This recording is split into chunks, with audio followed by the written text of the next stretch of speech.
హరీష్ బహిరంగ క్షమాపణ చెప్పాలి. క్యాబినెట్ను అవమానపరచడం సిగ్గుచేటు. స్టువర్టుపురం దొంగలకు మించిన బందిపోట్లు మీరే. 10 ఏళ్లు దండుపాల్యం బ్యాచ్ను నడిపారు. నిజంగా దండుపాల్యం కంటే కూడా ఘోరం.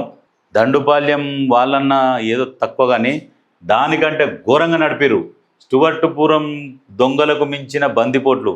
బా వేసిండు అన్న, నిజంగా ఖతర్నాక్ వేసిండు అడ్లూరి లక్ష్మణ్ అన్న. ఇట్లా వేయాలి కౌంటర్లు, ఈ రకంగా పడాలి వాళ్ళకు. ఇట్లా ఇట్లా ఇట్లా విమర్శించాలి. ఎందుకంటే వాళ్ళు చేసిన అరాచకాలకు మామూలుగా కాదు, రాష్ట్రం అతలాకుతలం అయిపోయి ఇప్పుడు కొట్టుమిట్ట ఆడుతుంది. అటువంటి పరిస్థితిలో ఉన్నది రాష్ట్రం. అది అందరూ అర్థం చేసుకోవాలి.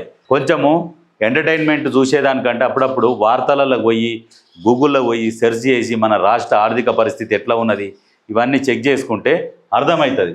ఆ ముఠాకు మీరు, మీ బామ్మర్ది, మీ మామ కేసీఆర్ నాయకులు, ముఠాకు మరి నాయకులే, వాళ్ళు నాయకులు అయ్యి ఆ రకంగా సంపాదించి ఒకప్పుడు జీపుల తిరుగుతుండే కేసీఆర్ ఇవాళ బస్సుల కూర్చొని 4-5 కోట్ల బస్సు, ఆ బస్సులే బయలుదేరుడు, ఆయన వెనకంగా ఒక 600 కార్లు, 600 కార్లకు ఆ డీజిల్ పెట్రోల్ ఏడికెళ్ళి వస్తుంది.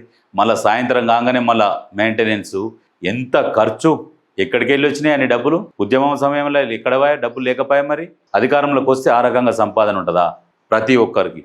అంటే ఎవరి పైసలు అవి? తెలంగాణ ప్రజల సొమ్ము తీసుకొని మొత్తం ఆగం చేసి మళ్ళా ఇంకా అధికారం కోసం ఇంకా ఇట్లా ఆవిరావిరన్నట్టు ఎదురు చూస్తున్నారు. ఆవురావురన్నట్టు సిగ్గుండాలి. మళ్ళీ లక్ష్మణన్న గట్టిగా వేసిండు.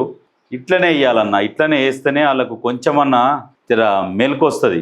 అంటే మేము ఏం అరాచకాలు చేసినాము కొంచెమన్నా సిగ్గు తెచ్చుకుంటారు.